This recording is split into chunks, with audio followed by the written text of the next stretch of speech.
Donnie and Dolly. The team is supported by ableauctions.ca. Closing your business? We can help. It's Wednesday, and all of our guests, including Stefen Rosner, Islanders beat reporter, standing by. Brought to you by our title sponsor, Able Auctions, ableauctions.ca. Canucks and Islanders tonight. Islanders, as we speak, a desperate hockey club trying to make the playoffs in the Eastern Conference, similar to the Canucks in the Western Conference, a point out of the playoffs as we speak, point behind the Montreal Canadiens. Stefen joins us now. Stefen, thanks for doing this, sir. How are you? Thanks so much for having me, guys. Really do appreciate it. No problem. How's Patrick Waugh right now after what happened Monday against Columbus in the controversial disallowed goal? Yeah, he's definitely a little cooler. A couple of days off definitely allowed him for that. Obviously, he's still a little fired up with how it went. But what he did say today was the hockey gods helped him out. The out-of-town scoreboard went exactly the way the Islanders needed it to, so I think that makes him feel a little bit better. What's he like to deal with, Patrick? Because I dealt with him as a player. He was a beauty. What's he like to deal with as a head coach? He's fantastic. I think he's actually a little more positive than people would expect, given that fiery and passion. He's kind of settled it down, learned from his mistakes maybe as a player or as a coach. But no, he's a pleasure. And the great thing about him is that he's going to be brutally honest about what he thinks, and he's going to explain everything he's doing. So it's been really a pleasure and a joy to cover him. I made the mistake as a young reporter asking Patrick Waugh for an interview on a game day. Oh. And it's a moment I will never forget. It was not a very smart move on my part. I think somebody put me up to it as a joke. 5-2-3 in 10 games for the Islanders. And 1 point out of a playoff spot, like it is said. What's your opinion of the way they've been playing? Yeah, this is a resilient bunch. They've learned after the last couple of years what it takes at this point in time to make the playoffs. They're a veteran group, which certainly helps, but I think the biggest thing these last handful of games has been the penalty kill. I think they're 13 of 15 since their game out in LA. They're getting secondary scoring. Their fourth line has 4 goals over the last 6 games, 4 goals over the last 6 games, depth scoring up and down. And Ilya Sorokin, I mean, the last 8 games they allowed 3 goals or less. So all 3 of those things with also Bo Horvat, your old-time player, has really been picking it up. He's been on fire as of late. He's got 3 goals and 2 assists over his last 4 games. Hey, Stefen, let's talk a little bit about Bo Horvat. I've seen some nice game-winning goals from him lately. Leads the team, 49 points, 24 goals. He's doing his part, it looks like, here in the last few weeks to keep these guys in the playoff hunt. Yeah, he's been really impressive. I think the whole year, losing Matthew Barzal and Anthony Duclair to start the year, his 2 line mates, he's really found a way to just whoever his line mate's going to be. He had told me the other day, he goes, I don't want anyone else to have to bring my best game out of me. I want to be relied on as whoever I'm with, I'm going to bring the best out of them. And he's done it on and off the ice. He's been talking positively. He's held himself accountable. But right now, he's having that clutch factor, that ice in his veins when the Islanders need him most. He's coming through. He's been pretty exceptional, especially as of late. With losing Brock Nelson, you thought, well, who's going to pick up the scoring? And Bo Horvat's done that.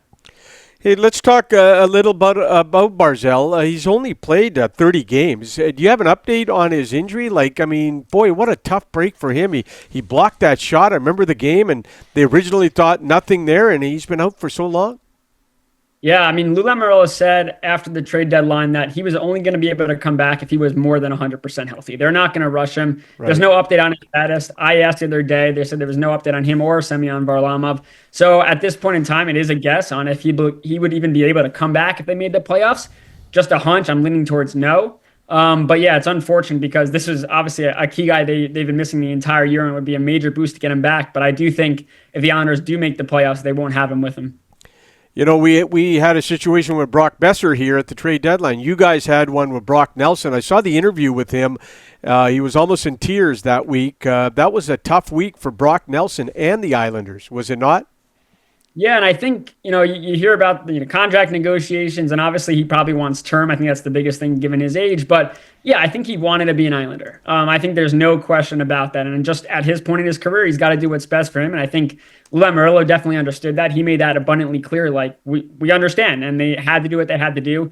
It was very emotional for him in his last game as the Islanders when Shannon Hogan of MSG interviewed him. And it was emotional in the room as well. I mean, you're talking about a guy who has meant everything to this franchise, probably one of the more underrated players in the league during his entire tenure, and was their best goal scorer. And when you lose a guy like that, it hurts the room. And I think for a couple of games out in California, you could feel it. You could feel the loss on and off the ice. But I think the best thing now for the Islanders, they've rallied behind Kyle Palmieri, who did stay, and also the other guys in that room. And I think for Brock in Colorado, everyone wishes them the best. But yeah, it was unfortunate because I think if he could have stayed with the Islanders, he would have, and maybe people would have complained and said, well, you're not moving a guy who's 34 and you can get a lot back for him. But I think looking at the trade, the Islanders got exactly what they needed to get back. First round pick, conditional picks, and also Callum Ritchie. And Brock gets a chance to be on one of the best teams in the league and fight for a Stanley Cup. So I doubt he comes back in the summer. I don't think we'll see Brock in an Islander jersey going forward. But yeah, it was a huge gut punch to the room. But they've somehow find a way to overcome it. Like we said, Bo Horvat and other people really stepping up. How does the controversial Tony DeAngelo fit in with the Islanders? Ooh. He's been great. It's you don't want to go in and judge a player without getting to ever talk to them or hear them out. And I know that things happened in the past, but with him, it's clear as day that Lemmerl probably had a convo with him about what is expected. And he's done everything for this Islanders team. He's been fantastic in terms of picking up the pace on the back end, getting pucks up. He's an assist machine. He is quarterbacking the power play. That's still struggling. But for me, talking with him in the room, he's one of those guys that he's brutally honest about whether it's him or about his play. And he's also been real down to earth when talking to me. I mean, he's excited to be here. He didn't have really any, he didn't know how this would go, but he's loved every second of being an Islander, and he's been great in the room with us. That's all I can really say. We talked about, or asked you about dealing with Patrick Waugh. What about Lou Lamoriello? How often do you get to deal with him? Yeah, he talks more than people think. There's a lot of fans or outside noise that say, well, he never talks. He's just this strict guy. Pretty much any time we want to talk to him, we talk to him. And he's another straightforward guy. He's not going to give up anything that he doesn't want to give up, but everything's calculated with him, whatever information he does share. But he's been honest. I mean, at this deadline, not that it was a shock that he was honest, but he pretty much said that, there are going to be changes coming this summer, when that might have been the first time he's really been so outgoing in saying things like that. So he's been great to talk to. He's very outgoing about answering questions that he wants to answer. He won't answer the question he doesn't want to, like injury updates, things like that. But he's been fantastic as well. I think he deserves more credit than he gets. And Stefan, isn't it just a matter of time before Matthew Barzal ends up in Vancouver? No, probably not. I mean, I guess we'll see. But I think that was something that was potentially rumored for an Elias Pettersson, things like that. We know that, him being from the Vancouver area, that would probably be going home would be really cool for him. But no, I think Matthew Barzal loves to be on Long Island. I think Horvat really signed up to be with Barzal for the next, eight or so years. So I think Horvat wouldn't be happy about that, despite all the injuries. But no, I think Barzal is going to be here for a good time. It would be a great story, but I don't think that's a page in a book we're going to get to read anytime soon. You're awesome. Stefan, you're great to deal with. Thanks for joining us again on this show. Thanks so much for having me, guys. Really appreciate it. Have a great rest of your day. Oh, yeah. Same to you.